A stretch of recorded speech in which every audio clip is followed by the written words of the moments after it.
Approximately 12:02. Looks like we have a quorum. You do roll call, please. Bill Trepanier, Mark Helbig, Grant Gerber, Andy Alvarado, Mike Wohler, Tweed Schuman, Doug Rotek, Bruce Paquette, Ketty Bellinger, Stephanie Thomas Schmidt, John Yackel, Monica Isham, Elaine Smith, Here. Marshall Savitsky, Julia Lyons, and Kathy McCoy is excused. All right, we have a quorum. Join me in the pledge allegiance, please.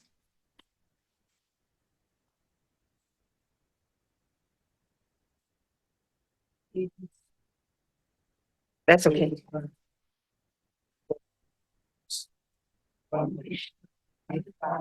Indivisible, with liberty and justice for all.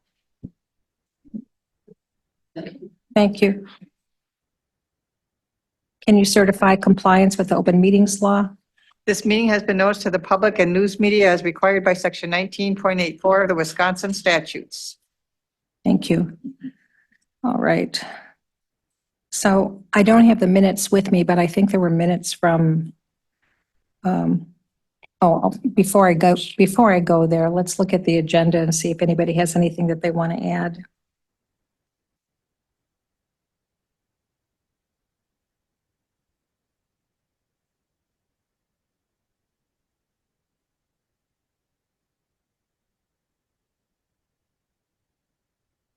All in favor of the agenda? Anybody against it? No, no additions. All right, so the agenda is approved. Are there any members of the public that would like to make comments or ask questions? No? All right, we're going to proceed. Looking for the approval of minutes from the previous meeting of March 13th. I make a motion to approve the minutes of 3/13/23 minutes. I second that. Right, so we had a motion to approve in a second. All in favor? Nays? No? All right. Minutes from March 13th, 2023 are approved. Now we'll go to the jail report. Thank you. The March jail report numbers are holding steady around the mid-60s. We're at 66.75. 23.75 females to 43 females. Our average probation incarceration is at 24.75. Pre-sentence incarceration is at 27, and we're sitting on average 15 sentenced inmates. The time of this report was ran, which was approximately a couple weeks ago, we had 5 out on EM. I believe there's a couple now, I think that's came down, and we still have 1 working Huber. Unemployment rate is floating right around that 74% still. Thank you. Any questions?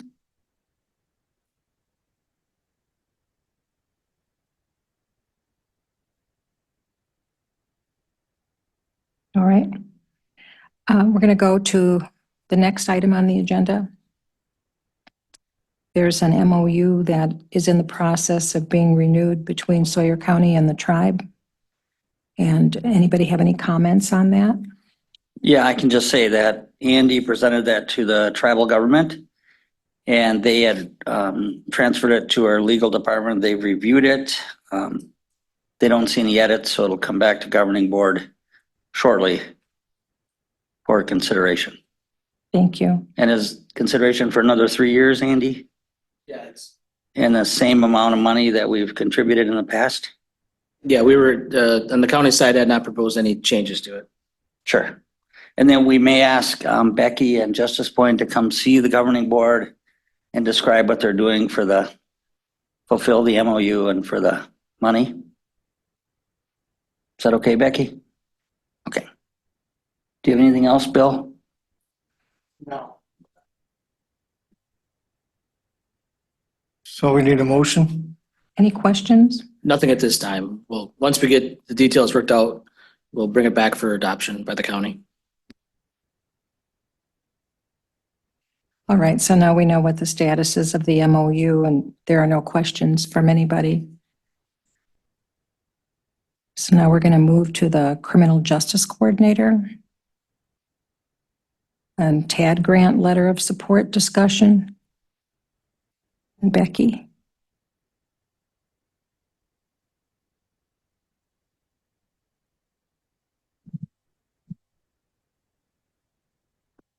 I don't have my TAD grant letter. Do you have that, Andy? Yeah, I'll just update on that. I put that on the agenda as part of our TAD grant acceptance, award and acceptance from the Department of Justice. They asked us to provide an updated letter of support.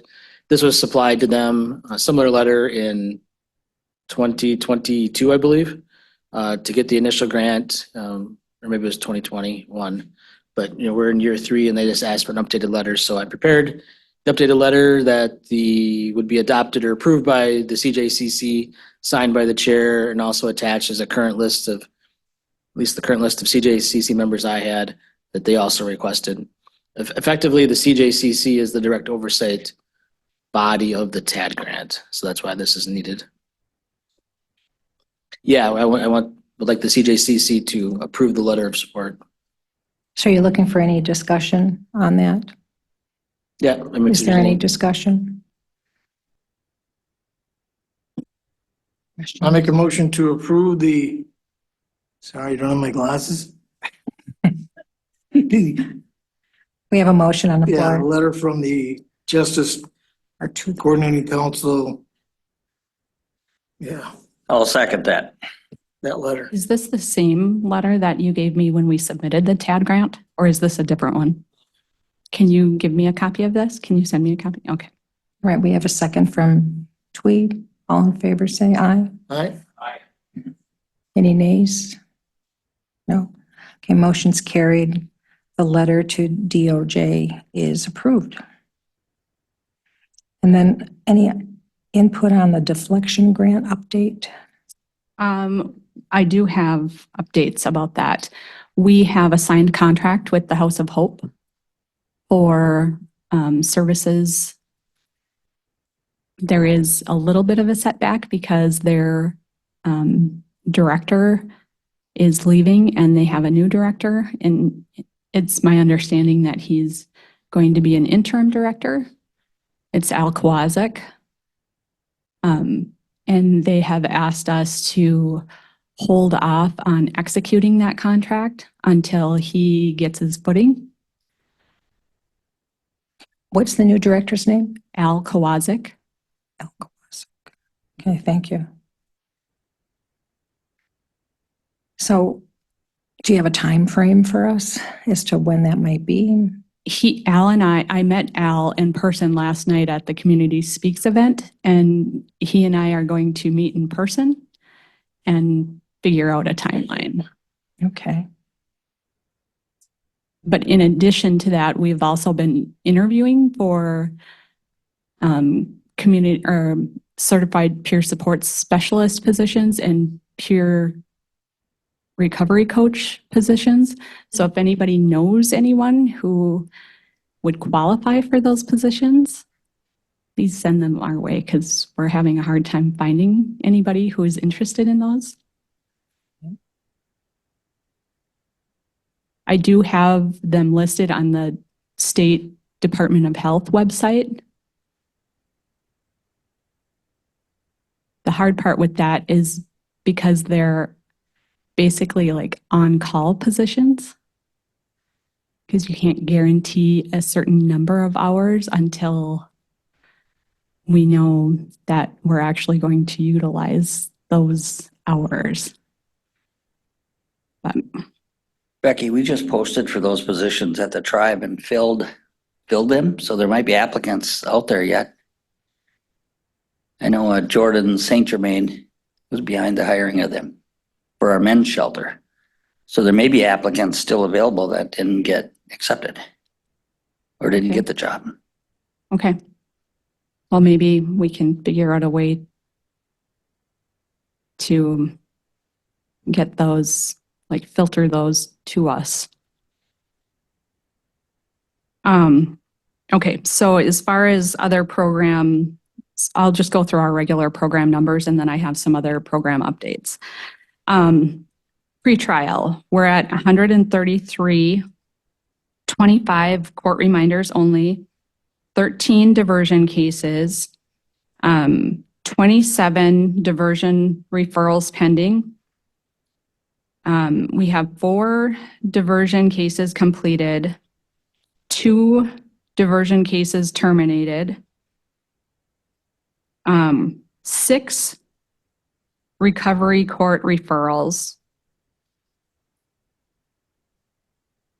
4 recovery court accepted pending sentencing, 3 recovery court active participants, 4 people on our wait list because they're all incarcerated,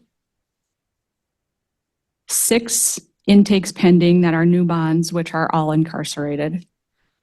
And as Lieutenant Mueller said earlier, we have 2 people on electronic monitor, but there was 5 listed on the jail report, but 3 have since come off. So our numbers were run today, whereas the jail report was run, I don't know, like 2 or 3 weeks ago.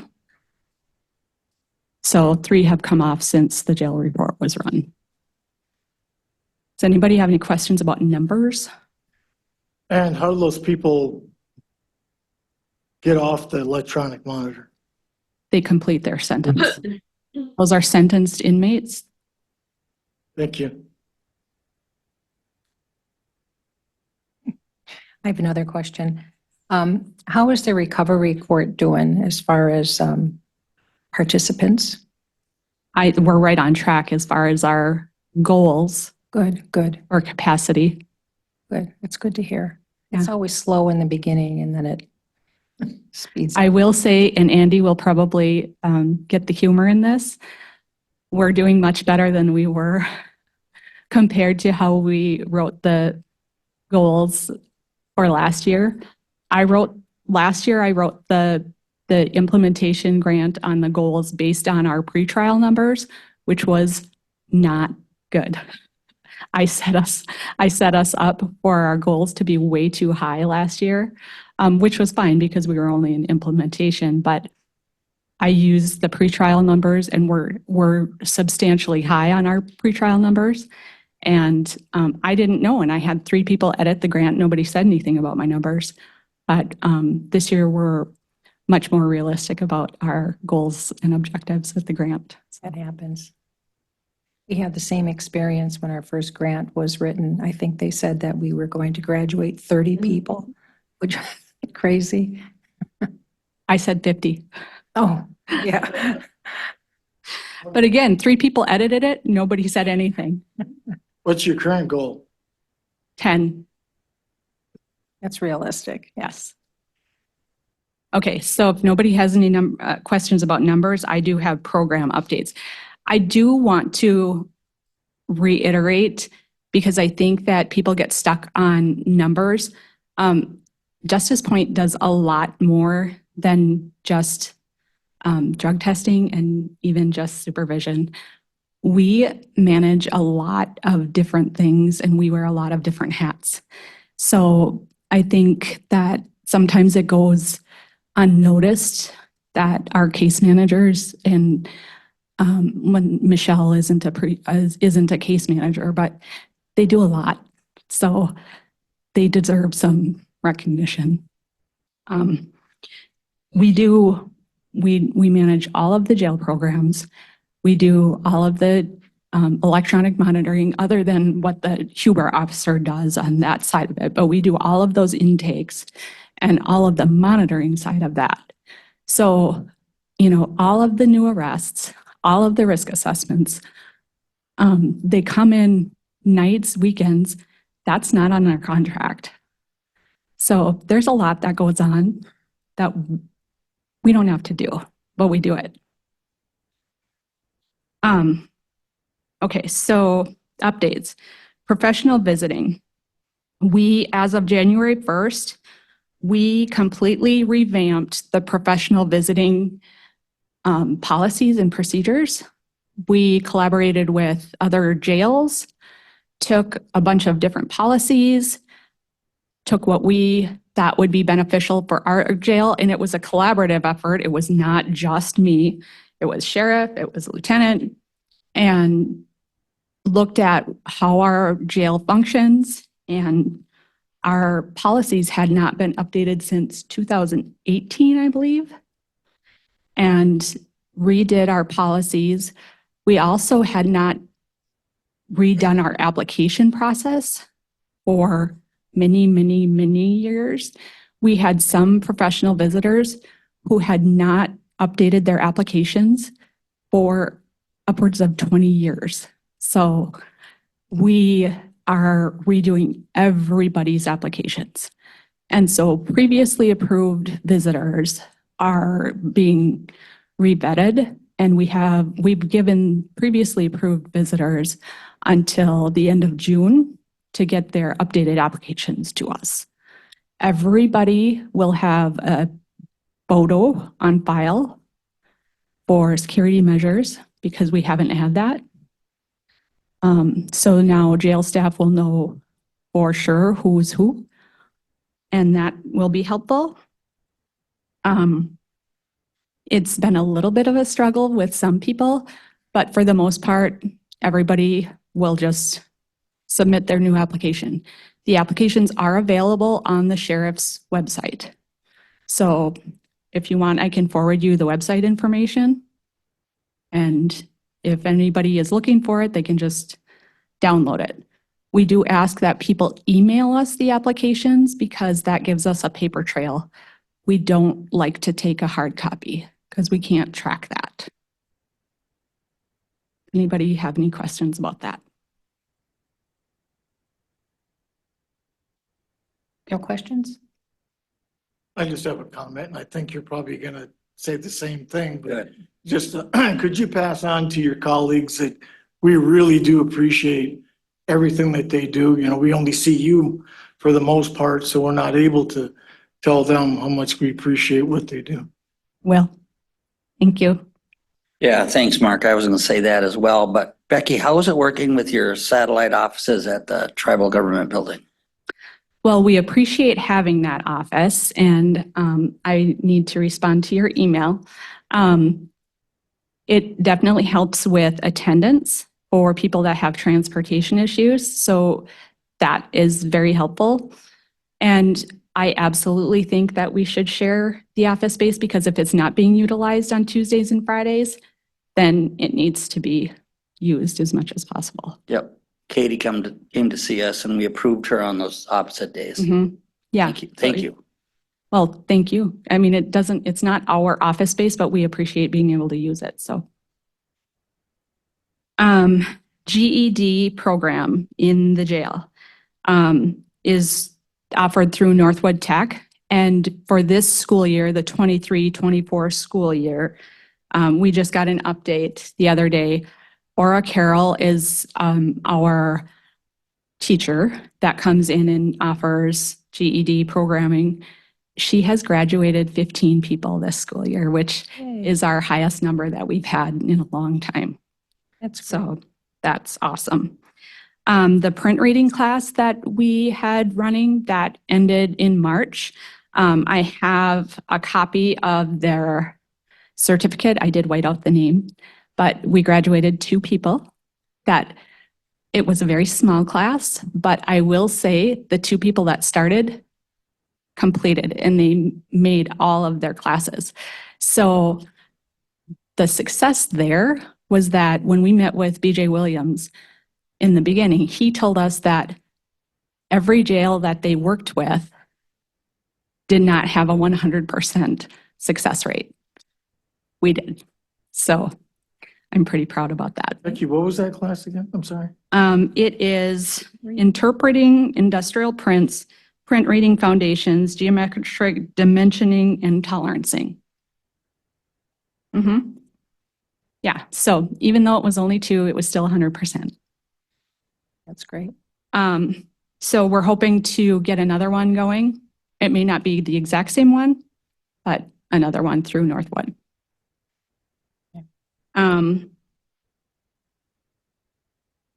Reaching Rural Advancing Collaborative Solutions Initiative, the letter of support that everybody signed. Do you remember that? It was in December. We got that. You don't remember signing that? It's an initiative for, to do a coaching with the Bureau of Justice for 1 year.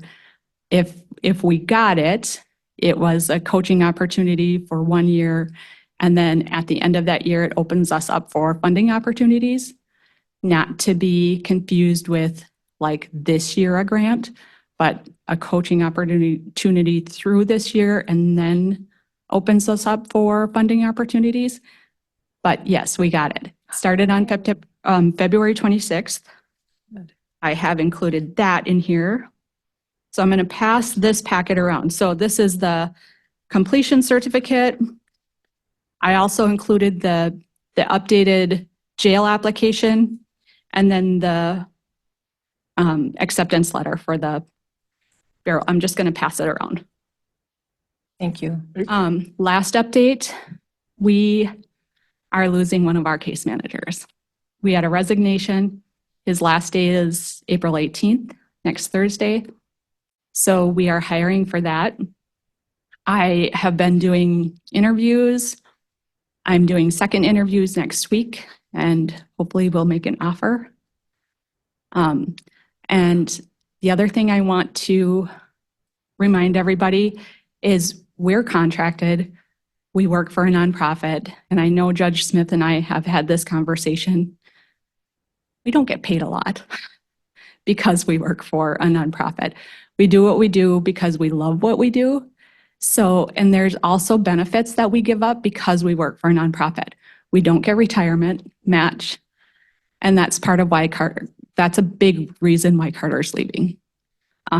He told me that after looking at his retirement for 1 year, he couldn't do it. So he would stay if he had more in his retirement, but so that's just something to keep in mind. That's all I have. Anybody have any questions? Can't run off yet. Of course, I always have a question. That coaching program, how does that work? So it's in there. There's a list of obligations, and it keeps me busy. I have at least 2 to 3 meetings that I have to attend every week, and then there's conferences and trainings that I have to go to.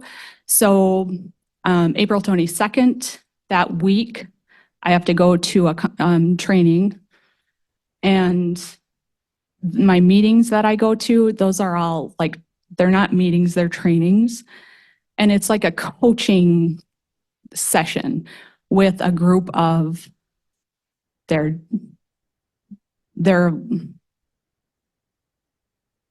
judges and legal experts. And what you do is, so in the beginning, I wrote a solicitation.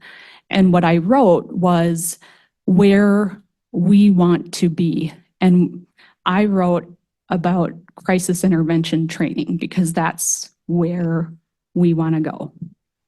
And so I wrote mobile crisis units and, mental health in our jail and those types of things that we are working toward. So the trainings are specifically set up toward helping us or coaching me on how to create a foundation to work toward those. So during this year, I learn how to get those set up, and then I write funding opportunities. So I'll write grants at the end of this year to get those put in place. It's a lot of work. It is a lot of work. Yeah, I wish there was some way we could fund you more for all you guys do. Just you alone, or what you do alone is unbelievable. Well, like I said, we do what we do because we like what we do. We don't do it because we're rich. But sometimes I need to remind people because we don't have a lot of the benefits that you have when you're like a state employee or a government employee. And I just remember specifically when we posted when we originally posted the treatment court coordinator and you asked me what it paid, and you were like, the tribe pays way more than that. And you were really like kind of disappointed. And I was like, well, that's part of working for a nonprofit. That's true. That's true. But I know our case managers, we have two really good case managers and they work very, very hard. There's always things that they need to do with the participants, give them a ride someplace, remind them that they have to make such and such appointment. I mean, they get forgetful and there's sometimes little calendar books that may come in handy for them, and they try to use all these different tools, but it's a lot of work. It really is. So I know that you and your staff are very busy. Yeah. And I also want to remind those of you who aren't aware that our jobs are not black and white. And, you know, when people have a bond and we are working with an individual, knowing what their bond conditions are and meeting with them on a regular basis and working with them on barriers and families and you know, trying to make sure that they're meeting all of the criteria is something that is a case manager has to take a lot of different things into consideration, and they don't take lightly writing a violation report or calling a mental health provider or, you know, all of those things. There's a lot that goes on behind the scenes, and it takes a collaborative effort, and we count on a lot of people. So getting upset with a case manager for them doing their job is not going to help a situation. They're not trying to put somebody back in jail because they're being, you know, inconsiderate or, you know, non-compassionate, or they're doing what's best in that situation. And sometimes they're out of options. And we do work in the criminal justice system. Thank you. I think you've really opened some of our eyes. Thank you. Right, thank you. I have a legal aid position review. I don't know who's going to report on that. Is that Andy? I can start and at least talk about what included in the agenda, and then maybe somebody else wants to pick up the discussion on legal aid. I didn't have a chance to go back. I don't remember the total origination of the conversation, except that there might be some benefit to having legal aid services available to people in the court, going through the court system. So we did come up with a legal aid job description. Yeah, honestly, this is pieced together with just looking at some other nonprofit legal aid. You know, we did talk to some other counties. It's not a position that anybody else has, or we could pull from a county job description. So it's very much a generic legal aid job description. Are you able to share your version, Andy? Because mine did not get uploaded. Oh, The one okay. I changed. Yep, I can, Didn't. give me 1 sec then. Thanks. And I can comment too that I did reach out to Marquette and to Marquette Law School, and they're ending a year, obviously, ending a school year, and hopefully we'll be able to get more advertising and sort of bring more attention to our neck of the woods. They're okay with putting a position into their internships, and also they kind of I'm still working with them, but by the start of the next school year, hopefully we'll be able to get even just another thing that was offered is that I could come down there and, you know, speak to the law students and just remind them that we exist. And because this discussion that took place between myself and the professor that I have as a contact in Marquette was that, yeah, everybody's fighting for the same 2 jobs here in Milwaukee, but we're struggling up here for attorneys. And I mean, we're having another shuffle of attorneys now because one has left the public defender's office that we use. So now we're down to 1.5 in our public defender's office that we share with 3 counties, 1.5 lawyers for all 3 counties. And also another private practice attorney who was taking public defender appointment cases also left to go to a job where he can no longer take public defender appointment cases. So we're kind of spiraling a little bit, and I'm hoping that we can get some more information out there that there's these jobs available up here. We're a beautiful place to live. Maybe we can, kind of highlight that and try to get some more attention on us. The running joke is that anything north of Highway 8, like nobody cares about in the state, and it's so true. So Marquette, Madison, hopefully we can, even in the cities, there's a couple of law schools in the cities we can reach out to. My only contacts were at Marquette, so that's where I started. But that's going to open the door, at least for them. We can move to the other colleges.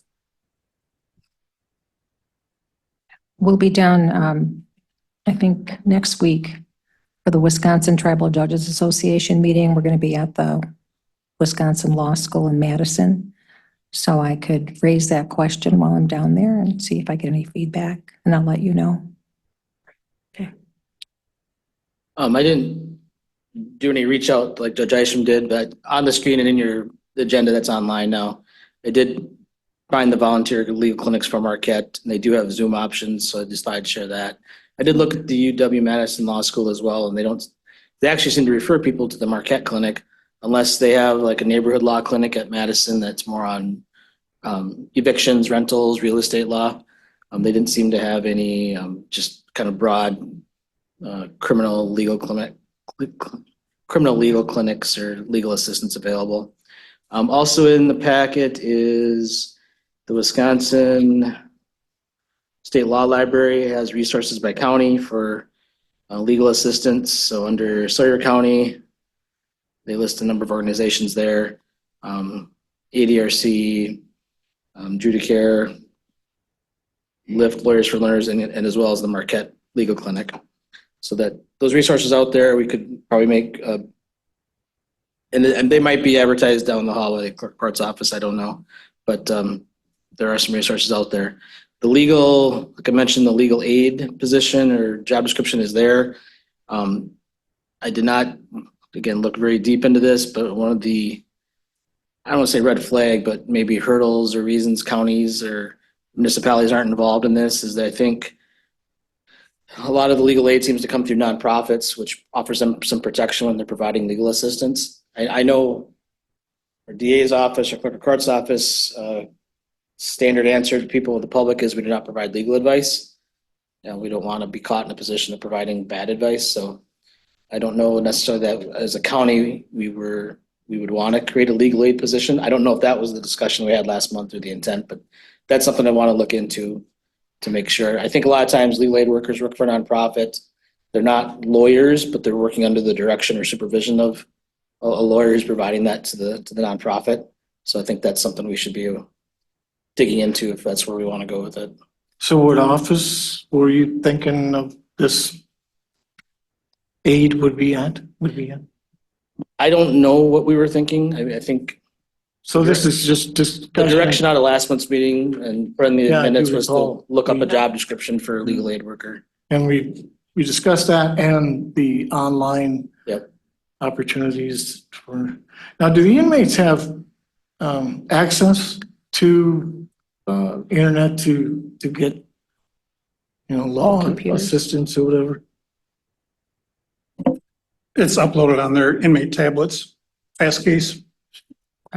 Excuse me? Did I hear you say inmate tablets? Correct, yes. So like there's one in each, Every single inmate has one. A tablet. That's basically a tablet, yes, and a lot, their iPhones converted into like a tablet feature. Okay. Do you want to expand on that for Mr. Elwing? So these have all of our inmate programming, as AA to law libraries to self-healing, file grievances. I mean, this unit does everything. They can make phone calls, videos, calls to loved ones, text messages in and out. This device pretty much does everything for us. So anything that we've ever needed uploaded, for public health, in regards to fentanyl awareness, we're able to upload all that stuff as well. So we're frequently taking care of that as well. Did you say they can do grievances on there also? Yes. So you don't get a little paper anymore, it's done now? Nope, everything is electronic, which is nice. It creates paper trails and obviously nothing can be removed or deleted from the database. So it's a win-win for everybody. So. Yeah, I just thought it was interesting that inmates have tablets. Most of our visitation is done through that as well. Like video? Visitors, instead of direct visitors inside, Yeah, they do it through their tablet. video. Like What was that, Judge? It just made a joke. I mean, really, everybody has a tablet. I mean, you, third grade on and Yeah, you know, they get a tablet. Nobody knows how to write anymore because nobody writes anymore. Yeah, it's. I guess I shouldn't be so surprised. It's just, Yeah, and I would advocate too that it sounds like a cushy benefit of being incarcerated, but it's actually a management tool for our jail. It saves our staff effort and time and resources. At one time, I thought we charged for those. Is there a fee for them anymore? No, there's no charge for those. Okay. I guess it's kind of where I was thinking too. The county is paying for tablets for the inmates. We generate revenue off of those. Generate revenue off the Correct. tablet? Off of the texting, the video calls, all that generate money. Okay, I'll be quiet. Yeah, someone has to put money on it, you know, similar to the old way of doing it, but it's just all done on the tablet. I mean, the prison system is the exact same way. They all have tablets, they have video calls, video chats. So instead of getting say a phone card, Right, they it's all, call on just there, all done on. but they have to pay for the Yep. time they use. Yep. Bada bing, bada boom. Yeah. Yeah. Strange new world. Thank you for explaining that to me. I feel much better now. Can I ask a question? Is a tablet, is it available all the time or do they request it? How does that work? No, they're on their person at all times. They do shut off, they can file grievances around the clock, but phone hours are on from 6:30 in the morning until lockdown 10:30 at night. Sick calls, mental health requests, that stuff can be done around the clock, except for the calls and visiting there's that window there. So Okay, thank you. you're welcome. Thank you. Just going back to that legal aid job description and jumping off of kind of what Andy said about sort of the caution with it. There are some other cautions with it. I mean, one thing is that if it's a licensed attorney, or I'm sorry, if it's not a licensed attorney, usually you need to have a supervising licensed attorney. And also, you know, yes, you're not supposed to be giving legal advice. That's something that the training is going to have to address if we do go down this road. Super, super brand new right now, right? But if we did decide to go down this road, it would have to be addressed in the training on how to help and assist without giving advice. Not easy to do. Judge, is there something along those lines available on the internet? No, No. No, not That's really. surprising. not really, no. I mean, no, not really, not really, no. I can't even think of any examles. Yeah, no, there's no teledoc for lawyers. Good point. Yeah, There's exactly. not. Yeah, Kind of there's what I was not. thinking, and I'm really surprised there is no Yeah. such thing. Money? Yeah, Well, you could make It's a- good money if you. it's a good invention. You should explain what fast case is. It's not a. Yeah. it's a legal research tool. It's just a legal research tool is all it is, so. Yeah. Case law is correct, yep. Mhm. I have seen advertising tools by civil attorneys, when they will give the public some kind of explanation about a certain area of the law, but that's a form of advertising and they're trying to get your business. But it's hard to do that with the criminal side. Well, if there's nothing else, okay. Question? That if that's something that we pursue, that Justice Point gets permanent office space before we help them make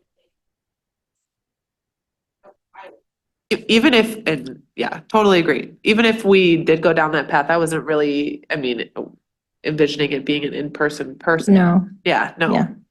Sort of more of a Zoom type of option. Something along the lines that I was thinking of. People, yeah. Right, but yeah. I don't think that we would be able to. Yeah.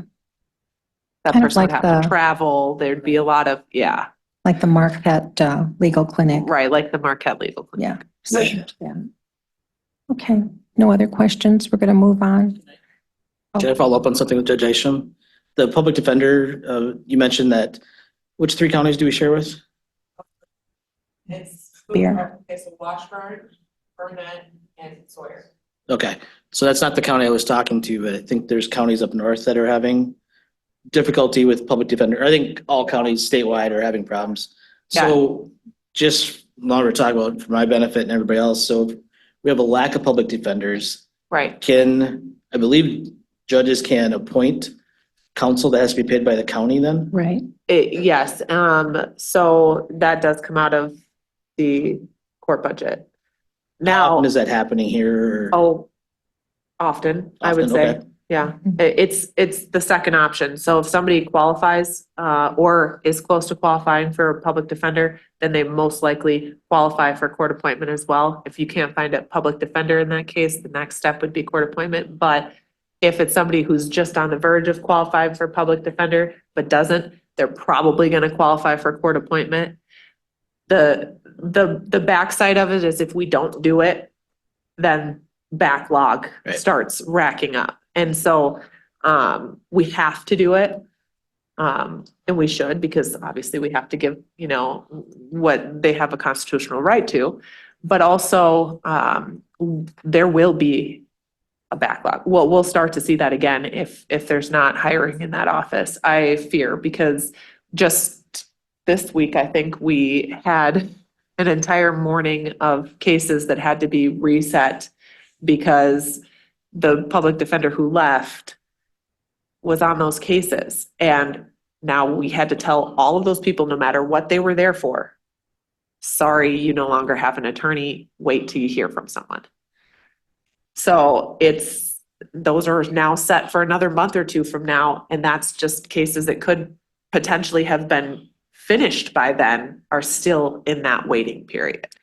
I just wanted to add that the tribe has posted that position for public defender, and the tribal court has paid for it to be on Turtle Talk and I think the University of Wisconsin and some other website. But we're trying to recruit people from other areas.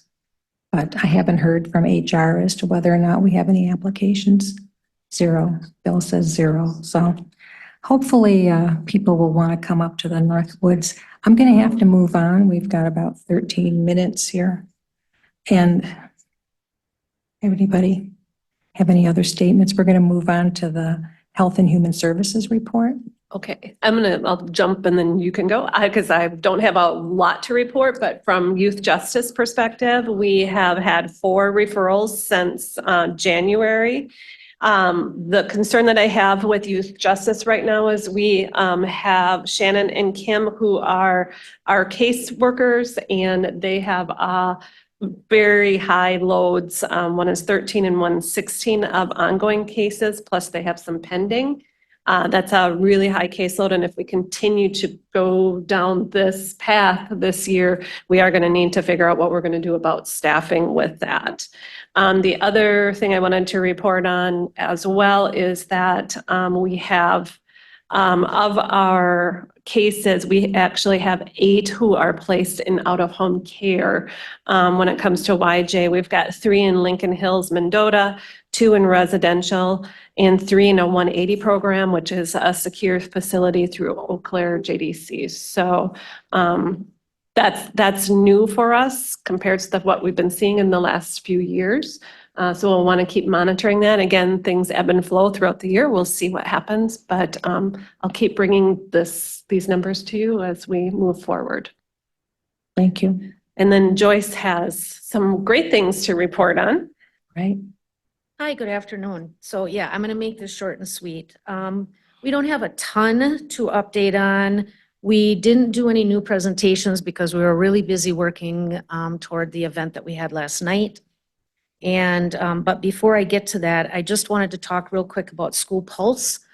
And Hayward has decided to wait to do their onboarding until the fall. The construction that they have going on there has just been pretty overwhelming for staff.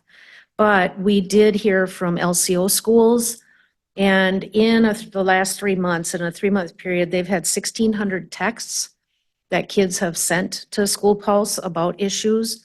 Most of them have been about self-worth, about home life, and some academics.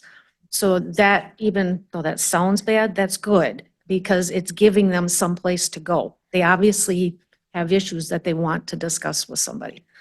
So we see that as a good thing. I do want to just talk real quick about the event last night. We've reported before that we're part of a combined coalition with LCO. It's called the We Want to Live Well Substance Use Prevention Coalition. And so we had a big event last night at the Seven Winds Casino called Community Speaks. There were 7 speakers. We had 15 local vendors who provide services of all types, mostly treatment-based, recovery-based. 2 of the speakers we had last night were tribal members who have gone through recovery and talked about their experiences and what they learned. We had a very good turnout. We had over 170 people show up, and Seven Winds provided some delicious food for us. But there was a lot of good networking going on, even among, what was really nice for me to see was just all the networking going on among the vendors, the providers of the services, talking to each other about what do you do and visiting each other's tables. I think there was a lot of learning going on. But even from the public who showed up, we had a lot of good feedback from them that the information they got was good. They really liked the vendors. And I don't know, it was a success. I thought it really went well. So. Comment. Yeah. I wasn't able to go. I wanted to, but my little said sports last night.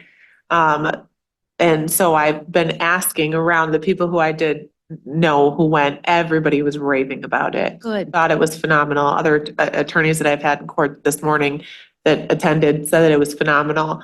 And also uplifting. It was uplifting to be able to see the community addressing it, see everybody who, engaged in that, recognized it, even, huge. I think that's a big step forward. Well done.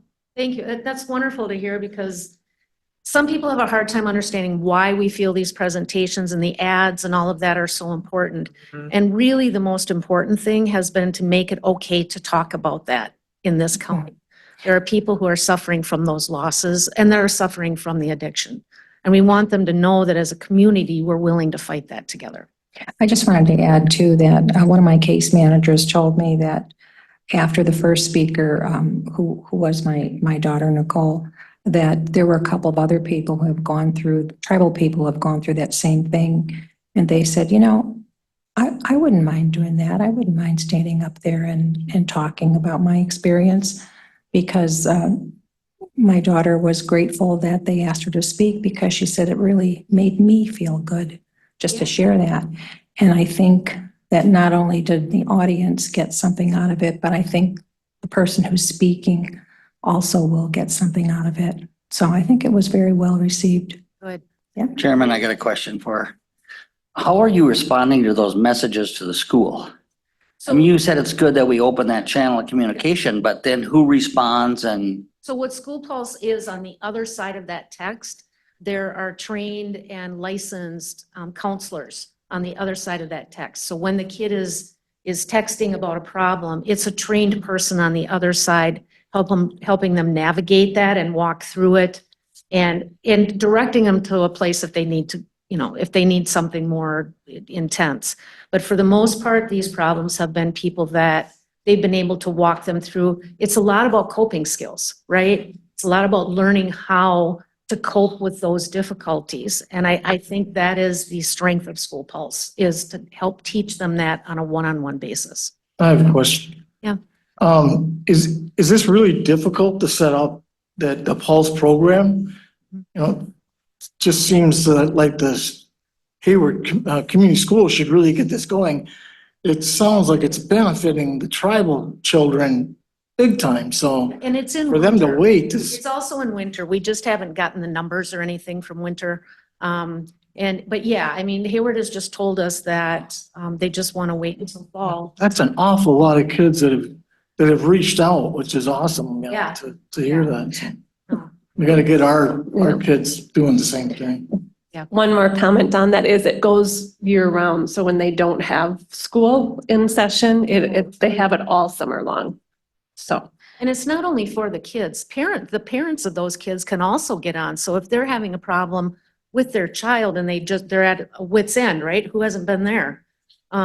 They can get on and text School Pulse also. So, yeah, right?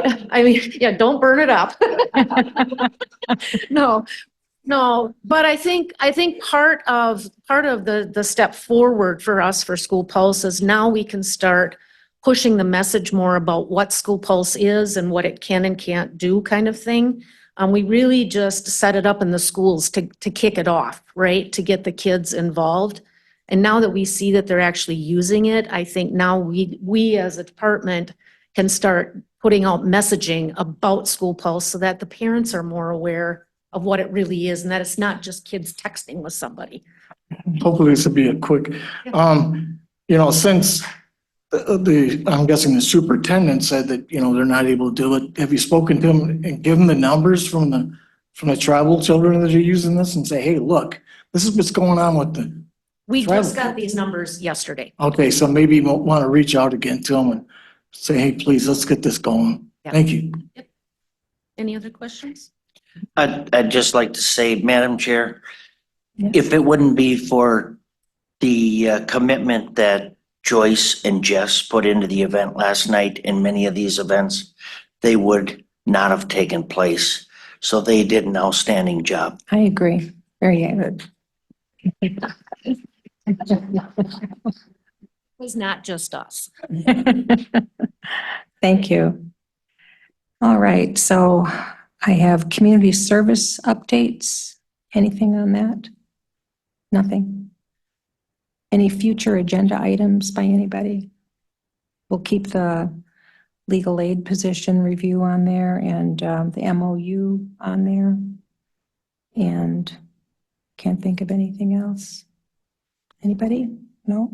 Well, if you think of something, contact Andy. And then we go to any correspondence reports from conferences or meetings. I know that the last week of this month, I think it's WATCP conference is going, and there are a number of us that are going. I'm going to go along with the two case managers, and I think Heather is going. Okay. All right, so there's a few of us that are going. So that's always a good one. That's down in the Wisconsin Dells area. Okay.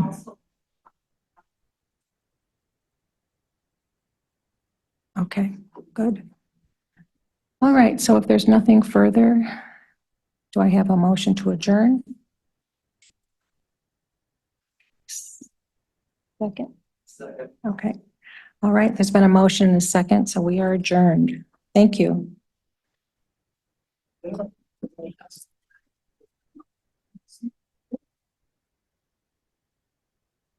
This is pretty cool.